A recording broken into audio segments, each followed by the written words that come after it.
Pero bago natin simulan, isang tanong.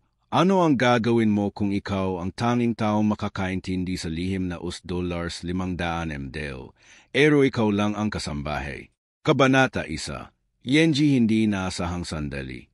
Sa gitna ng isang mainit na gabi sa Makati, sa loob ng isang mansyon na parang palasyo na gawa sa marmol at kristal, may isang hapunan na hindi malilimutan ng sinuman. 12 bilyonaryo ang nakaupo sa mahabang mesa na gawa sa Nara, na may mga pleto ng ginto at mga baso na nakikinang sa ilalim ng chandelier na parang bituin. Ang hangin ay puno ng amoy ng steak na inihaw sa truffle oil, ng champagne na nagbubuga ng bula, at ng mga tawa na parang musika, pero hindi lahat ay masaya. Sa sulok ng silid, nakatayo si Maria. 28 taong gulang, ayat nakasuot ng simpleng uniforme na kulay abo at may buhok na nakatali sa likod. Siya ang kasambahay. 5 taon na siyang nagtatrabaho sa pamilya Delgado, ang may-ari ng mansyon. Araw-araw, siya ang unang gumigising, 4:30 ng umaga, upang maglinis ng bahay na parang walang hangganan. Siya ang naghahanda ng adahan, ng tanghalian, ng hapunan. Siya ang naguhugas ng mga pleto na ginamit ng mga bisitang hindi man lang siya tinitingnan. Siya ang nag-aayos ng mga bulaklak na binili sa dangwa, na inilalagay sa mga vase na mas mahal pa sa kanyang buong sahod sa isang buwan. Pero sa gabing iyon, may iba. Dumating si Sheikh Khalid Al-Mansour, isang Arabong bilyonaryo na may-ari ng kalahati ng langis sa gitnang silangan. Kasama niya ang kanyang 4 na bodyguard na nakaitim at 2 interpreter na biglang nawala. Isang aksidente sa airport, nawala ang kanilang mga pasaporte. Walang interpreter. Walang makakaintindi sa Arabic na sinasalita ni Sheikh. Nagsimula ang hapunan. Si Don Carlos Delgado, ang patriarch ng pamilya, ay nagsalita sa English. Sheikh, we are honored to have you here. This $500 million deal will change everything. Ngumiti si Sheikh, pero ang kanyang mga mata ay malamig. Bigla siyang nagsalita sa Arabic, mabilis, matigas, parang utos. Walang nakaintindi. Tumawa si Don Carlos. Interpreter natin nawala. Paano na tayo? Tumawa rin ang iba, mga negosyante mula sa China, Spain at Amerika. Baka bukas na lang, sabi ng isa. O kaya mag-English na lang tayo. Pero si Sheikh ay hindi ngumingiti.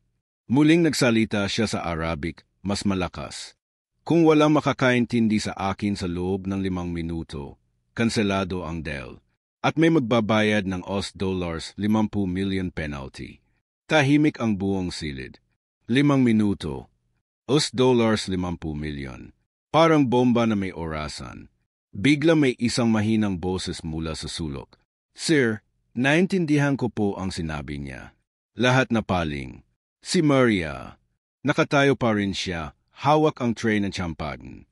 Ang kanyang mga kamay ay nanginginig, pero ang kanyang mga mata ay matatag.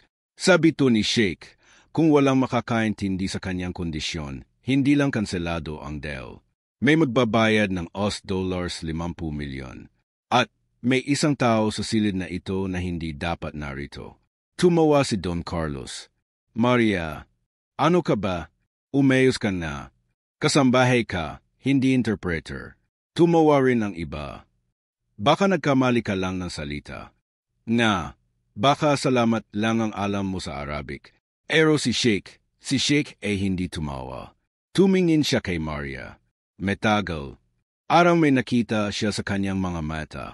4:30 minuto. 4:29 minuto. 4:28 minuto. Muling nagsalita si Maria sa Arabic. Perfecto. Walang accent. Arang katutubo. Sheikh Al-Mansour, ang kondisyon niyo ay malinaw. Gusto niyo ng 60% share sa North Luzon Oil Field, hindi 50%. At gusto niyo ng garantiya na walang local partner na corrupt. Tama to ba? Tahimik ang buong silid. Arang nawala ang hangin. Si Sheikh ay tumango. Dahan-dahan. Sino ka? Tanong niya sa Arabic. Sumagot si Maria, sa Arabic pa rin. Ako po si Maria. Kasambahay lang po dito. Ero, 5 taon na akong nagtrabaho sa inyong kumpanya sa Dubai. Bilang head translator. Biglang tumayo ang isang Chinese investor. Mandarin ba alam mo rin? Tanong niya. Sumagot si Maria sa Mandarin. Perfecto. Oh, sir. 6 na taon ako sa Singapore. Nagturo ako ng business Mandarin sa mga executive. Napatingin ang Spanish partner. Espano, tanong niya. Sumagot si Maria sa Spanish. Señor. 3 años en Madrid. Trabajo como interpret para el gobierno español. Parang may kidlat na tumama sa silid. Si Don Carlos ay nakanganga. Ang kanyang asawa ay napahawak sa kanyang dibdib. Ang mga bodyguard ni Sheikh ay napatingin sa isa't isa. At si Maria ay nakatayo pa rin, hawak ang tray, pero ang kanyang mga mata ay nagniningas. May isa pa po akong sasabihin, sabi ni Maria, sa Tagalog ngayon, para marinig ng lahat. Ang deal na ito, hindi lang $500 milyon. May lihim na clause na hindi nyo alam. At kung hindi nyo ako papakinggan, mawawala ang lahat. Hindi lang pera. Eti ang inyong mga pangalan. Si Sheikh ay tumayo. Deal, sabi niya sa English. Pero may kondisyon ako rin. Ikaw ang magiging bagong E for Global Relations. Simula bukas, ang orasan ay tumigil. Ang deal ay nailigtas. At si Maria, ang kasambahay na tinawanan ng lahat, ay naging sentro ng buong silid. Pero hindi pa doon nagtatapos ang kwento. Dahil may isang sobre sa kanyang bulsa na may sulat na nakasulat sa Russian. At ang nakasulat doon ay magpapabago ng lahat.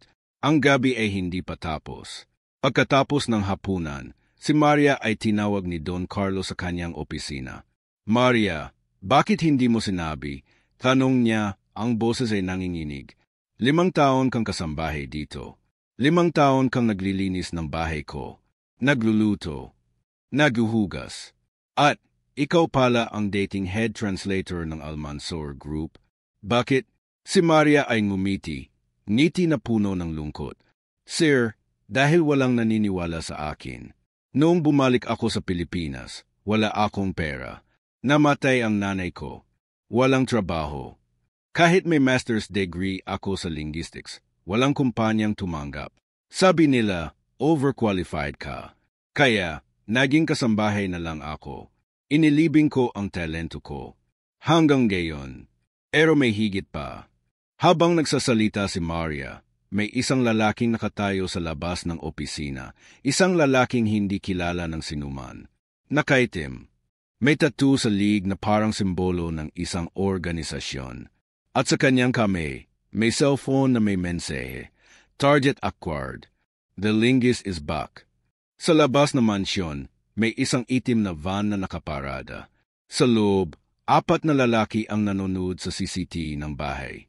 Confirmed, sabi ng isa. Siya nga, ang babaeng nawala 5 taon na ang nakaraan.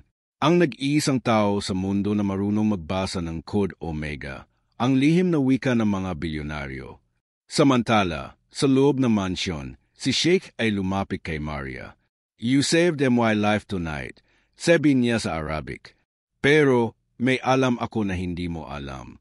Ang deal na ito, hindi lang tungkol sa langis. May isang tao sa silid na ito na nagnanais patayin ako. At ikaw ang tanging makakabasa ng kanyang mensahe. Kabanata 2. Alas 4:00 media ng umaga, habang ang buong Makati ay natutulog pa sa ilalim ng malamig na ambon, si Maria ay nagigising na. Ang kanyang kwarto ay maliit, isang sulok sa basement ng mansyon na may kama na gawa sa lumang foam na nakabalot ng plastic at isang maliit na bintana na nakaharap sa garahe. Walang aircon, walang ventilador. May lamok na lumilipad sa paligid ng kanyang mukha, pero hindi siya nagrereklamo. Sanay na siya. Bumangon siya, nagilamo sa maliit na lababo na may gripo na tumutulo pa rin kahit nakasara na. Ang tubig ay malamig, parang yelo na dumudurog sa kanyang balat. Nagbihis siya ng kanyang uniforme, kulay abong polo na may logo ng Pamilya Delgado sa dibdib, at itim na palda na hanggang tuhod. Tinoli niya ang kanyang buhok sa ponytail, at naglagay ng kaunting powder sa mukha. Hindi siya nagme-make-up. Walang oras. Walang pera. Umunta siya sa kusina, isa malaking kusina na may mga stainless steel na countertop, oven na kasing laki ng kanyang kwarto, at ref na may 3 pinto. Siya ang unang tao roon. Binuksan niya ang ilaw at nagsimulang maghanda ng agahan para sa buong pamilya at sa mga tauhan. 6 na itlog na pinrito sa mantika, 10 piraso ng longganisa na inihaw sa grill, isang kaldero ng kanin na sapat para sa 20 tao, at isang tray ng pandesal na binili sa bakery sa labas. Habang nagluluto, naririnig niya ang tunog ng kanyang sariling hininga, mabilis, dahil sa takot na baka malate siya. 5:00, dumating ang iba pang kasambahay. 3 sila, lahat mas matanda kay Maria. Si Aling Nena, na may arthritis sa kamay pero kailangang maglinis ng 2nd floor. Si Mang Tony, na may diabetes pero kailangang magbuhat ng mga upuan para sa hapunan. At si 8 Luz, na may anak na may sakit pero walang sick leave. Ginisyan nila si Maria. Maria, ikaw na naman ang maaga, sabi ni Aling Nena. Po, para matapos agad, sagot niya. Walang reklamo. Sanay na sila. Habang naghahanda ng cup, black coffee para kay Don Carlos, let para kay Dona Elena, at chocolate para sa mga anak, naririnig ni Maria ang usapan sa dining area. Si Don Carlos ay nagrereklamo sa kanyang anak na si Paolo, na 25 anyos at walang trabaho. Paolo, kailan ka ba magtatrabaho? Ako noon, sa edad mo, may sarili ng negosyo.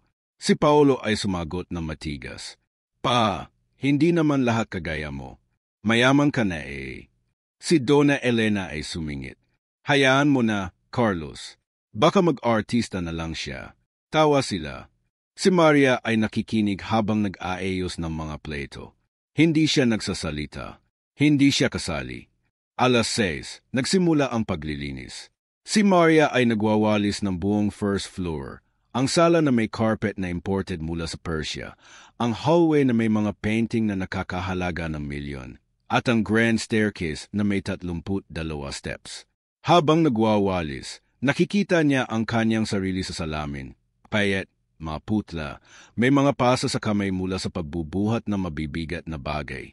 Maria, bilisan mo, sabi na isang driver na dumaan. May bisita mamaya. Opo, sagot niya. Sanay na siya sa utos. Sa gitna ng paglilinis, may isang maliit na sandali na siya lang ang nakakaalam. Sa ilalim ng kanyang uniforme, may isang lumang cellphone na nakatago, isang Nokia 3310 na binili niya noong nasa Dubai pa siya. Bawat gabi, kapag natutulog na ang lahat, binubuksan niya ito at nagbabasa ng mga lumang mensahe. Mga mensahe mula sa kanyang dating boss sa Dubai. Maria, you are the best translator we ever had. Mga mensahe mula sa kanyang estudyante sa Singapore. Teacher Maria, salamat sa pagtuturo ng Mandarin. Mga mensahe mula sa kanyang kaibigan sa Spain. Amiga, miss kita. Balik ka rito. Pero hindi siya makakabalik. Dahil may utang siya. Dahil namatay ang kanyang ina. Dahil walang choice. 7:00, dumating ang mga anak ng pamilya Delgado. Si Sofia, 18 anyos, na nag-aaral sa international school. Maria, iron mo tong dress ko. May party mamaya, sabi niya habang nagmamadali. Opo, sagot ni Maria. Si Miguel, 15 anyos, na laging naglalaro ng Yes 5. Maria, bilhan mo akong load. May online class ako. Opo, sir. Walang salamat. Walang please. Sanay na siya. Habang nag-iiro ng damit ni Sofia, naririnig ni Maria ang usapan sa labas.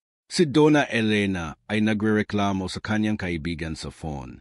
Yung kasambahay namin, si Maria, mabait naman pero parang walang kwenta. 5 taon na, pareho pa ring. Hindi umuunlad. Tawa sila. Si Maria ay ngumiti sa loob-loob. Kung alam niyo lang, bulong niya sa sarili. Kung alam niyo lang na ako ang nag-draft ng kontrata niyo sa Chinese investors noong 2018. Ako ang nagsalin ng Spanish documents niyo sa Madrid. Ako ang nag-negotiate sa Arabic para sa oil deal sa Dubai. Pero hindi niya sinasabi. Dahil alam niya, kapag nalaman nila, magbabago ang lahat. At hindi siya handa. Hindi pa. 8:00, nagsimula ang paghahanda ng tanghalian. Si Maria ay naghiwa ng sibuyas, bawang, kamatis. Nagluto ng adobo, sinigang at kare-kare. Habang nagluluto, may isang maliit na sandali na siya lang ang nakakaalam. Sa ilalim ng kanyang apron, may isang lumang notebook, isang notebook na puno ng mga tala sa 5 wika. Magasalitang Arabic na sir, lihim. Magasalitang Mandarin na sekreto. Magasalitang Spanish na sekreto. Magasalitang English na hidden. At sa Tagalog, lihim. Habang nagluluto, may isang bisita na dumating ng maaga, isang lalaking nakasuot ng suit na may accent na Arabo. "Excuse me, may I use the restroom?" Tanong niya sa English. "Opo, sir, dito po," sagot ni Maria. Habang pinapasok siya, narinig niya ang lalaking bumulong sa kanyang sarili sa Arabic. Ang babaeng ito, parang pamilyar. Si Maria ay napatingin. Alam niya, kilala niya ang boses na iyon. Siya ang dating kliyente niya sa Dubai. Pero hindi siya nagsalita. Hindi pa oras. 9:00, nagsimula ang pag-aayos ng hapunan. Si Maria ay naglagay ng mga kandila sa mesa, nag-ayos ng mga bulaklak, naghanda ng mga wine glass. Habang nag-aayos, may isang maliit na sandali na siya lang ang nakakaalam. Sa ilalim ng mesa, may isang lumang sobre na nakaladay, isang sobre na may sulat na nakasulat sa Russian. Hindi niya binubuksan. Hindi pa. Pero alam niya, may darating na gabi na kailangan niyang buksan ito. At sa gitna ng lahat ng ito, si Maria ay ngumingiti. Dahil alam niya, ang pang-araw-araw na buhay niya ay parang isang maskara. Isang maskara na nagtatago ng isang babaeng marunong magsalita ng 5 wika. Isang babaeng dating head translator ng mga bilyonaryo. Isang babaeng may lihim na magpapabago ng lahat. Pero hindi pa ngayon. Ngayon, siya pa rin ang kasambahay. Ang naglilinis, ang nagluluto, ang nakikinig, at ang naghihintay.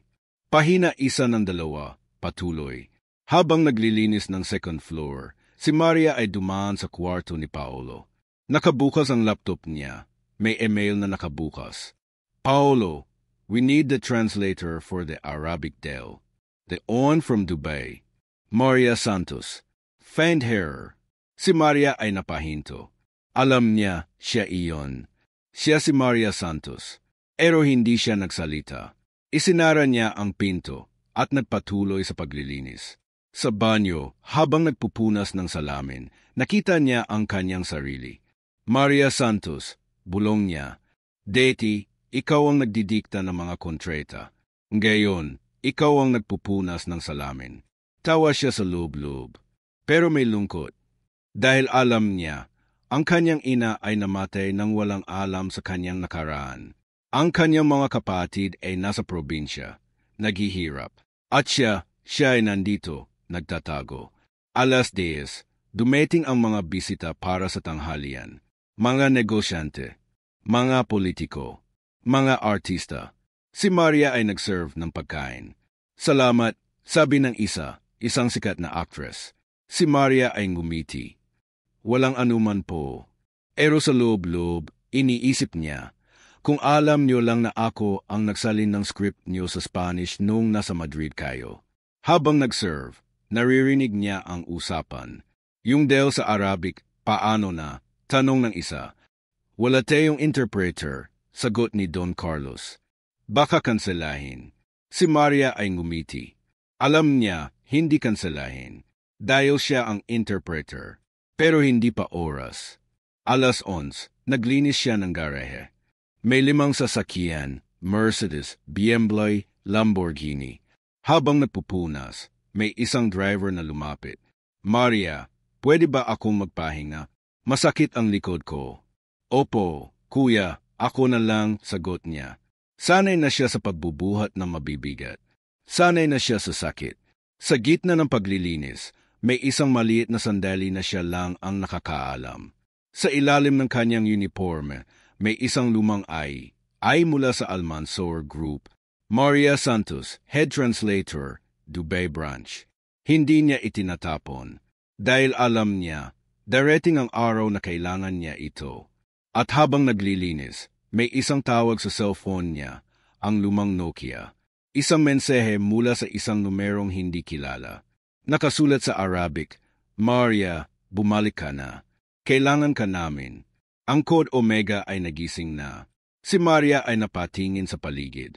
Walang tao. Pero alam niya, may mga mata na nakamasid. 12:00, nagsimula ang tanghalian. Si Maria ay nag-serve ng dessert, leche flan na gawa niya. Maria, ang sarap, sabi ni Donna Elena. Salamat po, sagot niya. Pero sa loob-loob, iniisip niya, kung alam niyo lang na ako ang nagluto ng dessert para sa royal family sa Dubai noong 2017. Habang nag-serve, may isang bisita na lumapit, isang lalaking Chinese. Miss, do you speak Mandarin? Tanong niya. Si Maria ay ngumiti. Opo, sir. At nagsalita siya sa Mandarin. Perfecto. Nagulat ang lalaki.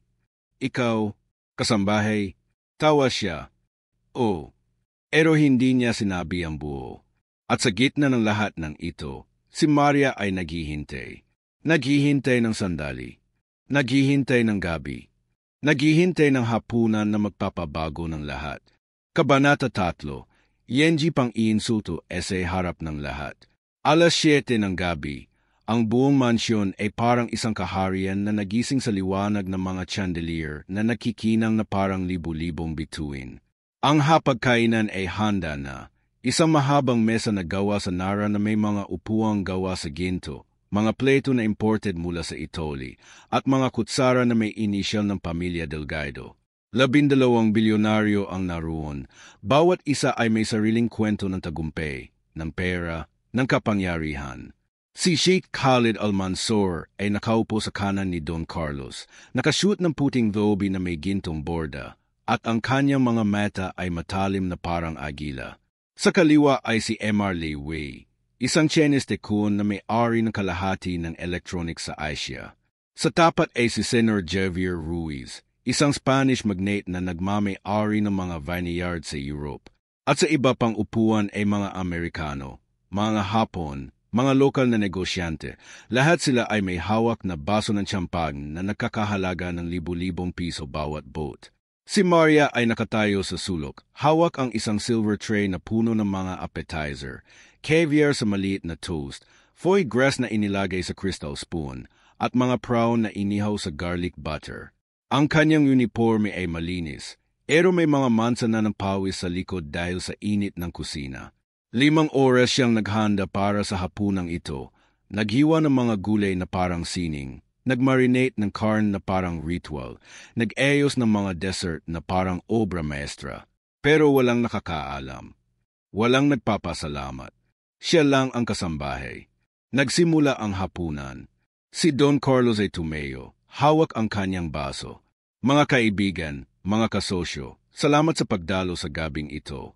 Ang deal na ito, ang $500 million joint venture sa North Luzon Oil Field ay magiging pinakamalaki sa kasaysayan ng Pilipinas. Palakpakan. Tawa. Ngiti. Si Sheikh ay tumango, pero hindi nagsalita. Si Emarly ay ngumiti, pero ang kanyang mga mata ay nakatutok sa kontreta na nakalatag sa mesa. Si Senor Ruiz ay uminom ng wine, pero ang kanyang kamay ay nanginginig ng kaunti dahil alam niya, may isang clause na hindi pa napag-usapan. Biglang nagsalita si Sheikh sa Arabic. Mabilis, metigas, parang utos na hindi dapat tinututulan. Al-iktisad al-Filipini layastahik 50% min al-mashru. Nurid 60%. Wa aidhala latetimu al-safka. Wa man yadfa al-jarama $50 million. Walang nakaintindi. Si Don Carlos ay tumawa na malakas. Sheikh, English naman. Nawala ang interpreter natin sa airport. Aksidente daw. Tumawa rin ang iba. Nga, baka bukas na lang, sabi ni Emarly sa English na may accent. O kaya mag-scene language na lang Teo, dagdag ni Senator Ruiz. Tawa ulit, parang bero, parang loro. Pero si Sheikh ay hindi tumawa. Muling nagsalita siya, mas malakas, mas mabilis. Al-waqt huwa al-dhahab. Kams dakaik. Ay dala yufasar ahad kalami. Al-safka multaghatun. Wa yadfa al-mukholi 50 milyon. Ngayon, tahimik na. 5 minuto. $50 milyon penalty. Parang bomba na may timer na nakabuka sa mesa. Lahat na patingin sa isa't isa. Si Don Carlos ay nagpanik. Paano na? Walang interpreter. Kanselahin ba natin? Si Emarlie Tumeo. Hindi pwede. May investors ako sa Beijing na naghihintay. Si Senor Ruiz ay nag-alala. Ang vineyard ko sa Spain, nakasalalay dito. Ang mga Amerikano ay nag-usap-usap. Call the embassy. Hire a translator online. Pero walang signal sa mansyon. Sadyang ginawa iyon ni Don Carlos para walang leak. Biglang may isang mahinang boses mula sa sulok. Sir, naintindihan ko po ang sinabi niya. Lahat na paling. Si Maria. Nakatayo pa rin siya. Hawak ang tray. Ang kanyang mga paa ay nanginginig sa ilalim ng palda. Pero ang kanyang boses ay matatag. Sabi po ni Sheikh, gusto niya ng 60% share, hindi 50%. At kung hindi, kanselado ang deal. At may magbabayad ng $50 milyon penalty. At may isa pang kondisyon na hindi pa napag-usapan. Tumawa si Don Carlos, malakas, parang sinasabi na biro lang. Maria, ano ka ba? Umayos ka na. Kasambahay ka. Hindi interpreter. Bumalik ka sa kusina. Tumawa rin ang iba. Si Emarlie tumawa na malakas. Haha, kasambahay, baka nagkamali ka lang ng salamat sa Arabic. Si Senor Ruiz ay sumali. Nga, baka syukran lang ang alam mo. Ang mga Amerikano ay nagtawanan. This is hilarious. The maid thinks she's a linguist. Parang isang malaking biro. Parang isang insulto na nakabalot ng tawa. Pero si Sheikh ay hindi tumawa. Tumingin siya kay Maria. Metagal. Parang may nakita siya sa kanyang mga meta. Isang alaala. Isang lihim. Ultiha, sabi niya sa Arabic. Ultiha bil Arabi. Ulitin mo. Ulitin mo sa Arabic. Si Maria ay huminga na malalim. Inilagay niya ang tray sa maliit na side table. At nagsalita sa Arabic. Perfecto. Walang pagkautal. Walang accent. Parang katutubo sa Riyadh. Sheikh Al-Mansour, ang kondisyon niyo ay malinaw. Gusto niyo ng 60% sa oil field.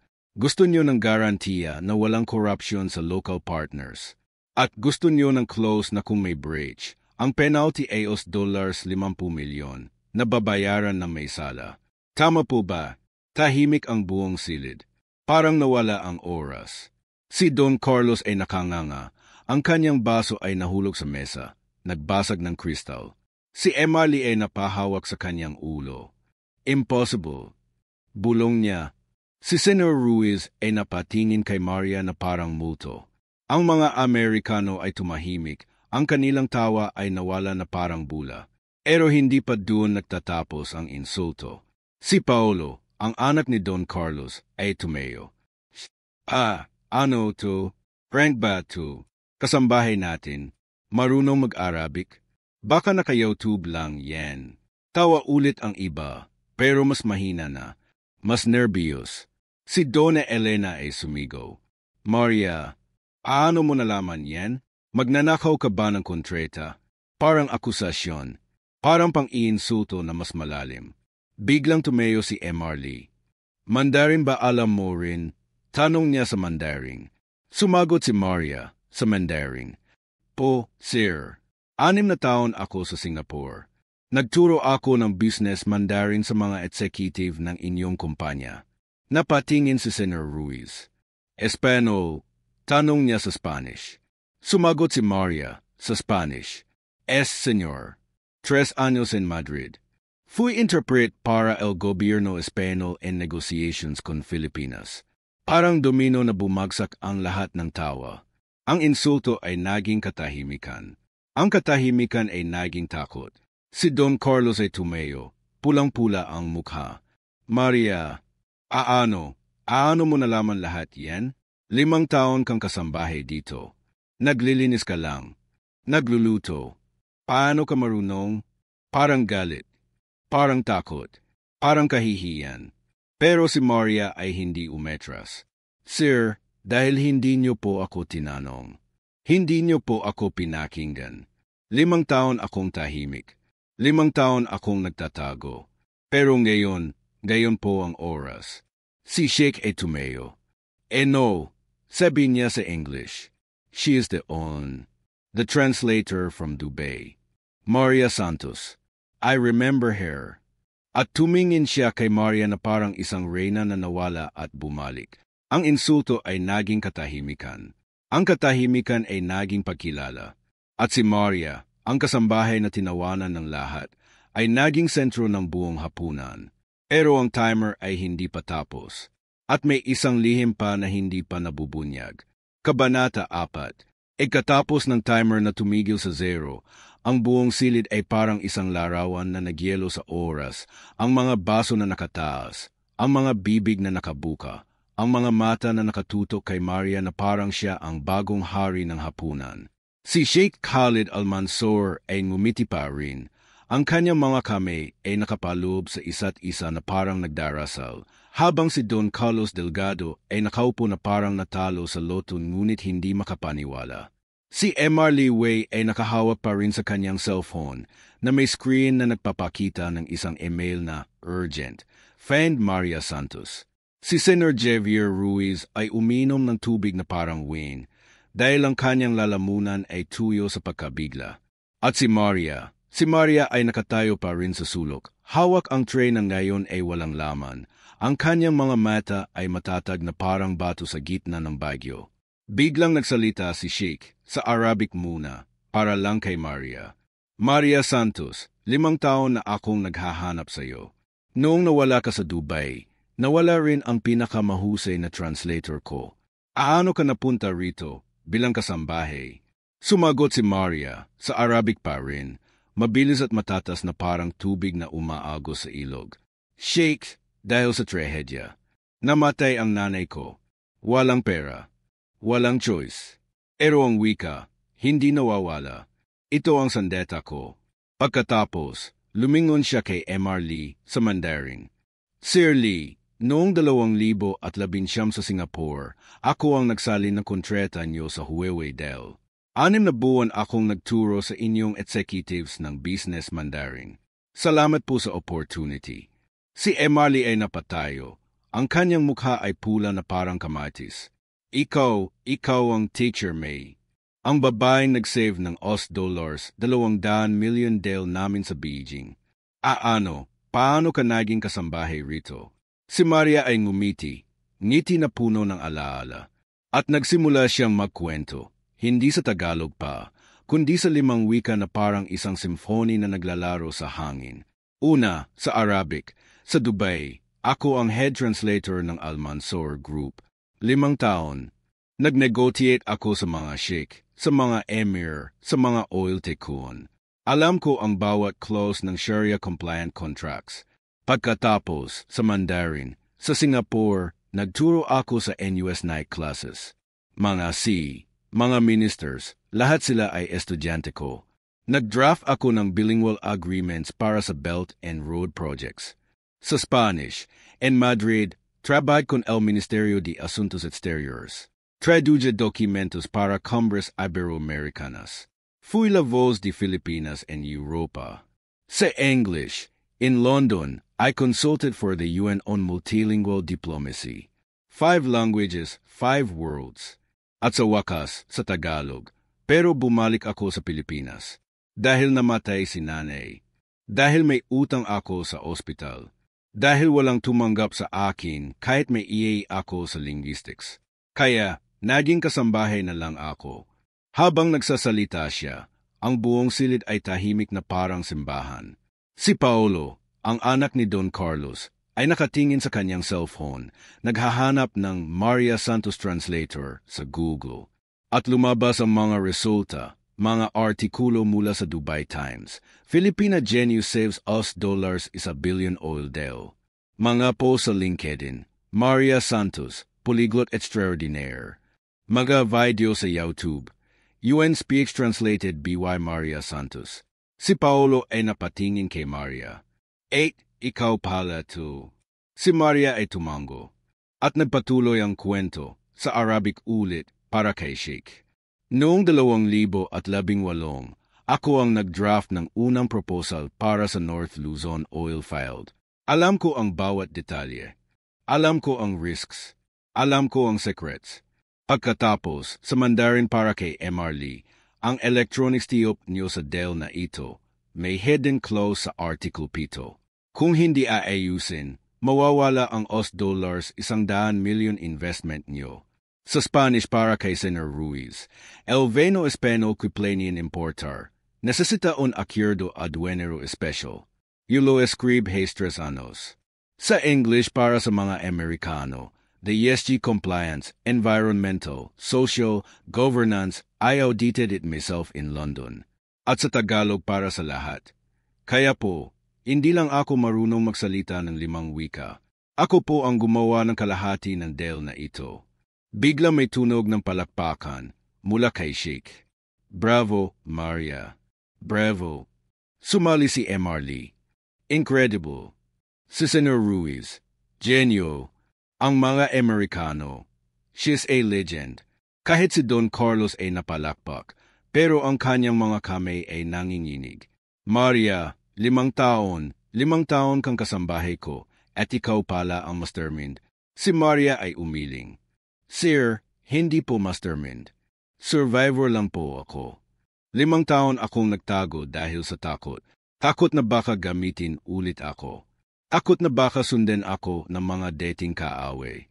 Dahil ang wika, hindi lang talento. Ito ay kapangyarihan. At ang kapangyarihan may presyo. At doon nagsimula ang flashback, hindi sa salita, kundi sa mga alaala na parang pelikula na naglalaro sa isip ni Maria. Una, sa Dubai, isang opisina sa 50th floor ng Burj Al Arab, si Maria na 23 anyos, nakashoot ng abaya, nagsasalita sa Arabic sa harap ng 20 sheikh. Al-Mashru, yastahik 55% lial Philippine, la 50%. Palakpakan. Ikatapos, sa Singapore, isang classroom sa gabi, 30 executives na nakikinig sa kanyang lesson sa Mandarin. ZSNGYTNN ZNG, YYNSAQ ko. Tawa. Sa Madrid, isang conference hall, si Maria sa podium, nagsasalin sa Spanish. La Cooperación Iberoamericana es el futuro. Aplausos. Sa London, UN headquarters, si Maria na may headset, nagsasalin ng 5 wika ng sabay. The resolution passes with unanimous vote. Pero may madilim na bahagi. Sa Dubai, may isang lalaking Arabo na lumapit sa kanya pagkatapos ng meeting. Maria, may alam kang lihim. Ang Code Omega. Huwag mong sabihin sa iba. Si Maria ay tumakbo. Bumalik sa Pilipinas. Nagtago. Naging kasambahay. Inilibing ang 5 wika. At ngayon, sa hapunan, ang 5 wika ay bumalik na parang multo. Si Sheikh ay lumapit kay Maria. Maria, the Code Omega. Alam mo pa ba? Si Maria ay tumango. Po, at ito ang magiging susi sa deal na ito.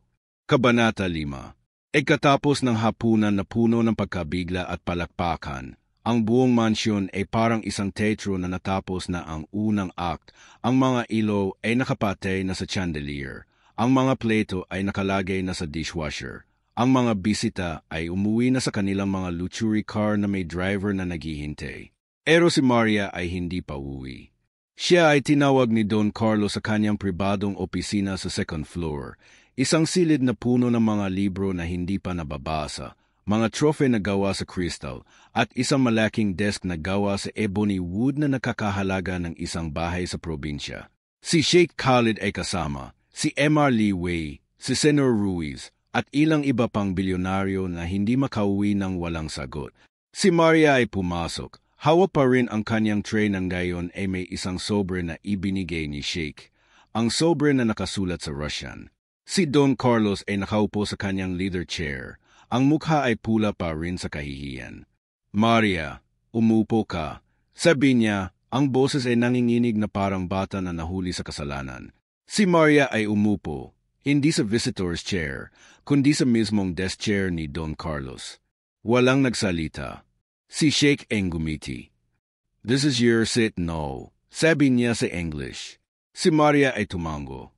At nagsimula ang revelasyon, hindi sa salita muna, kundi sa mga dokumento na inilabas niya mula sa kanyang lumang apron pocket. Una, isang lumang kontrata, nakasulat sa Arabic na may pirma ni Sheikh noong 2018. Ito po ang unang draft ng North Luzon Oil Deal. Ako po ang sumulat. Ako po ang nag-negotiate ng 55% para sa Pilipinas, hindi 50%. Si Don Carlos ay napatingin. Paano mo nalaman? Si Maria ay ngumiti. Sir, dahil ako po ang nagpadala nito sa email niyo noong 2018. Pero hindi niyo po ako kilala noon. Ako po si M. Santos sa signature. Pangalawa, isang folder na puno ng emails sa Mandarin. Ito po ang correspondence sa Singapore Dell. Ako po ang nagsalin ng lahat. $200 million saved dahil sa akin. Si Emily ay napahawak sa kanyang ulo. Teacher May, ikaw pala talaga. Pangatlo, isang USB drive sa Spanish. En este drive, todos los documentos de Madrid. Yo los traduce todos. Si Senor Ruiz ay napaluha. Maria, per name. No saba. At sa wakas, isang lumang notebook sa Tagalog at English. Dito po ang lahat ng notes ko. 5 taon akong nagtago, pero hindi ko po kinalimutan. At ngayon po ang oras ng katotohanan. Si Don Carlos ay tumayo, ang mga kamay ay nakayuko. Maria, 5 taon kitang tinreto na parang basahan. Naglilinis ka ng bahay ko, nagluluto, naguhugas. At ikaw pala ang dahilan kung bakit mayaman ako ngayon. Si Maria ay tumango. Sir, hindi po dahil sa akin. Dahil sa inyo. Pero may presyo po ang pagtago ko. At doon nagsimula ang paghihiganti, hindi sa galit, kundi sa hustisya. Si Maria ay naglabas ng isang bagong kontrata. Isang kontrata na siya mismo ang gumawa sa loob ng 5 taon habang naglilinis. Ito po ang bagong terms. Una, taas na sahod sa lahat ng kasambahay, triple na minimum wage. Pangalawa, scholarship para sa mga anak nila, full tuition sa Ateneo o Lasal. Pangatlo, health insurance para sa lahat ng tauhan. At pang-apat, ako po ang magiging E for Global Relations. Sahod ko, $500,000 kada taon, plus equity sa kumpanya. Si Sheikh ay tumawa, malakas, parang musika. Deal. At ako pa ang magbabayad ng unang taon mo. Si Emily, I will fund the scholarships. Si Senor Ruiz, el segurum dico, yo lo cubro. Si Don Carlos ay walang choice. Maria, lahat ng hiling mo, pero hindi pa doon nagtatapos. Si Maria ay tumayo, lumapit sa malaking salamin sa opisina, salamin na siya mismo ang nagpupunas araw-araw. Sir, 5 taon akong nakatingin sa salaming ito. Nakikita ko ang sarili ko na naglilinis. Ngayon, nakikita ko ang sarili ko na At bigla niyang inabot ang isang maliit na remote na nakatago sa kanyang apron. Inindot niya. At ang salamin ay bumukas, parang pinto. Sa likod, isang secret room na puno ng mga dokumentyue, mga kontrata na siya ang gumawa, mga recordings ng meetings, mga proof ng korupsyon ng ilang partners. Ito po ang aking insurance. 5 taon akong nagtala. Kung may magtataksil sa deal, lahat ito ay lalabas sa media. Si Don Carlos ay napahawak sa dibdib. Maria, ikaw pala ang guardian angel namin. Si Maria ay ngumiti. Hindi po angel. Survivor lang po. At ang paghihiganti ay naging ketars. Si Aling Nena, si Mang Tony, si Ate Luz, lahat ng kasambahay ay tinawag sa opisina. Mulang gayon, triple sahod nyo. At may bonus, $1 isa 0, 000 bawat isa. Luhaan sila. Maria, salamat. Si Paulo ay lumapit, yumuko. Ete Maria, patawarin mo ako sa mga insulto ko. Si Donna Elena ay umiyak. Maria, ikaw pala ang tunay na reyna ng bahay na ito. Si Sheikh ay lumapit kay Maria. Inabot ang kanyang kamay. Maria Santos, you are not just a linguist. You are a warrior. At inabot niya ang sobre na Russian. Buksan mo ito mamaya. Ito ang susi sa susunod na yugto. Kabanata 6. Isang buwan pagkatapos ng hapunang iyon na nagpabago ng lahat, si Maria ay nakaupo na sa kanyang bagong opisina sa 15th floor ng Delgado Tower, isang silid na may glass wall na nakaharap sa buong Makati Skyline, na may desk na gawa sa Italian marble, isang leather chair na kasing comfortable ng royal throne, at isang nameplate na nagsasabi, Maria Santos, E for Global Relations. Ang kanyang sahod ay $500,000 kada taon. May sariling driver. May executive assistant na si 8 Luz na ngayon ay naka-business attire. At may team ng 5 junior translators na lahat ay dating kasambahay na siya mismo ang nag-train. Araw-araw, siya ay nagmi-meeting sa mga bilyonaryo. Sa Arabic sa umaga kasama si Sheikh, sa Mandarin sa tanghali kasama si MR Lee, sa Spanish sa hapon kasama si Senator Ruiz, sa English sa gabi kasama ang mga Amerikano, at sa Tagalog sa gabi-gabi kasama si Don Carlos na ngayon ay yumuyuko sa kanya tuwing may tanong. Pero sa gitna ng lahat ng tagumpay, si Maria ay may lihim na hindi niya sinasabi kahit kanino. Bawat gabi, kapag natutulog na ang buong building, siya ay bumabalik sa kanyang lumang basement room, ang maliit na kwarto na may foam bed at gripo na tumutulo pa rin. Doon niya binubuksan ang kanyang lumang Nokia 3310 at nagbabasa ng mga mensahe na nakasulat sa Russian. Mga mensahe na nagmumula sa Omega Group, isang organisasyon na hindi niya kilala noon, pero ngayon ay parang multo na sumusunod sa kanya. Isang gabi, habang nakaupo siya sa kanyang bagong opisina na may ilaw na dim, may isang sobre na dumating sa kanyang desk. Walang pangalan, walang sender, pero may tatak na ginto na parang simbolo ng isang omega. Binuksan niya ito. Sa loob, isang first-class ticket papuntang Geneva, Switzerland, na may petsa bukas ng umaga. Isang black credit card na walang limit, na may note, "Use only for Omega missions." At isang liham na nakasulat sa Russian. Omega Prime. Maria Santos, ikaw ang susi. Code Omega fully activated. Pumunta ka sa Geneva. Ang mundo ay nasa panganib. Omega Prime. Si Maria ay kinilabutan. Alam niya, ang 5 wika niya ay hindi lang talento. Ito ay susi sa isang lihim na mundo na inilibing niya 5 taon na ang nakaraan. Noong nasa Dubai pa siya, may isang proyekto na tinatawag na Project Omega, isang secret initiative ng mga bilyonaryo sa buong mundo para protektahan ang global economy mula sa isang darating na krisis. Si Maria ay ang piniling linguist, ang tanging tao na marunong magbasa ng Code Omega, isang artificial na wika na ginawa mula sa pinaghalong 12 languages, ay ginagamit para i-encrypt ang mga pinaka-sensitive na dokumento. Pero nang malaman niyang may mga miyembro ng Omega Group na gustong gamitin ito para sa masamang layunin, para kontrolin ang mga gobyerno, para magdulot ng digmaan, siya ay tumakbo. Nagtago. Naging kasambahay. Erong gayon, ang Omega Group ay bumalik. At ang lihim na hindi inaasahan ay nabunyag na. Kinaumagahan, si Maria ay nasa NAI Terminal 3, nakashoot ng simpleng black dress at coat. Hawak ang kanyang lumang backpack na may Nokia at notebook. Si Don Carlos ay naghatid sa kanya. Ang mga mata ay puno ng pag-aalala.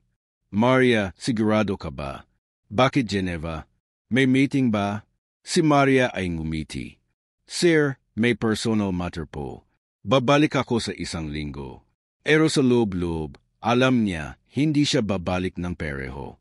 Sa eroplano, Emirates First Class, na may sariling suite at shower, si Maria ay nagbasa ng mga files na ibinigay sa kanya sa isang encrypted USB. Ang Code Omega ay nagising na. May isang shadow council sa loob ng Omega Group na gustong gamitin ang code para i-hack ang global banking system, para magdulot ng worldwide financial collapse at pagkatapos ay bilhin ang lahat ng assets sa murang halada. At si Maria ang tanging makakabasa ng code na iyon. Siya ang susi. Siya ang target. Pagdating sa Geneva, si Maria ay sinundo ng isang itim na Mercedes na may diplomatic plate. Ang driver ay isang babaeng Ruso na may accent na matigas. Maria Santos, Omega Prime is waiting. Dinala siya sa isang chetiyu sa labas ng lungsod, isang lumang kastilyo na nakapaligid ng lowa, na may helipad at underground bunker. Sa loob, 12 tao ang nakaupo sa isang round table, mga bilyonaryo, mga dating presidente, mga intelligence chiefs mula sa CIA, MI6, KGB. At sa gitna, isang lalaking matanda na may pilat sa mukha. Maria, welcome back. Ikaw ang lingis na nawala 5 taon na ang nakaraan. Si Maria ay umupo. Ano ang kailangan niyo? Tanong niya sa Russian. Ang matanda ay ngumiti. The Shadow Council has the partial code. Kung hindi natin mababasa ang buo, mawawala ang $50 trillion sa global economy. At ikaw ang may buong code sa utak mo. At doon nabunyag ang lihim na hindi inaasahan. Noong nasa Dubai pa siya, si Maria ay hindi lang translator. Siya ay implanted. May microchip sa kanyang utak na nag-store ng buong code Omega. Ito ang dahilan kung bakit siya hinahabol. Ito ang dahilan kung bakit siya nagtago. At ngayon, ang chip ay nag-activate na. Si Maria ay nakakaramdam ng sakit ng ulo, nakakakita ng mga symbols na lumulutang sa hangin, nakakarinig ng mga boses sa 5 wika na nagsasabi, "Decode now," or "The world ends." Si Omega Prime ay nagbigay ng isang misyon. Maria, may isang gala sa United Nations bukas. Doon magmi-meet ang Shadow Council. Kailangan mong pumasok bilang translator. At doon mo i-decode ang final message. Si Maria ay tumango. Pero sa loob-loob, alam niya ito ay hindi lang misyon. Ito ay digmaan.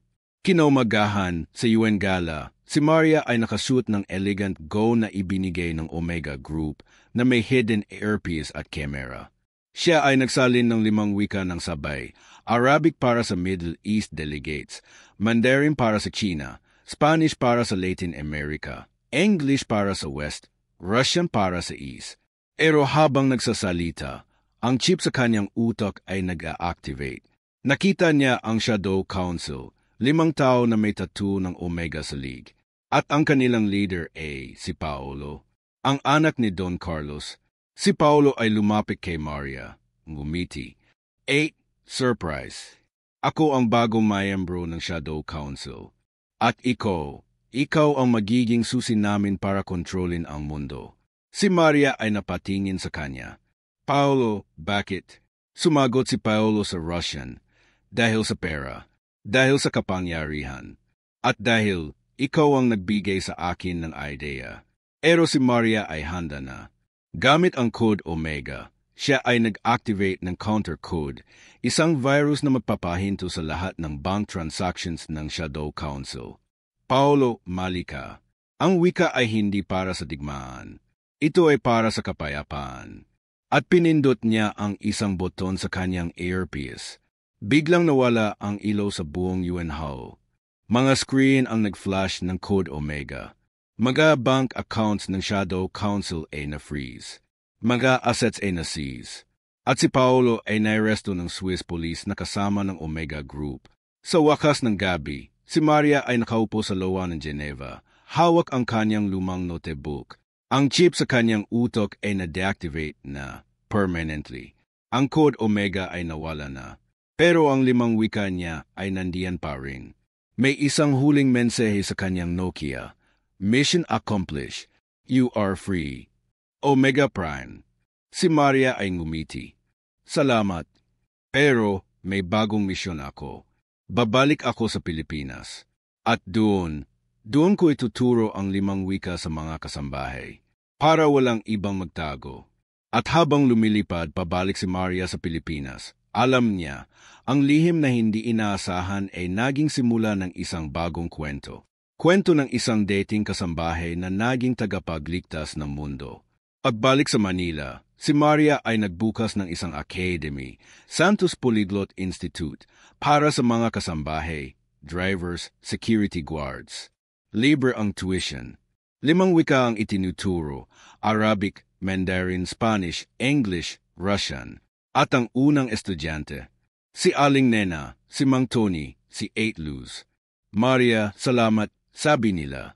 Ngayon, kami naman ang magiging Si Don Carlos ay nag-retire. Ibinigay ang kumpanya kay Maria.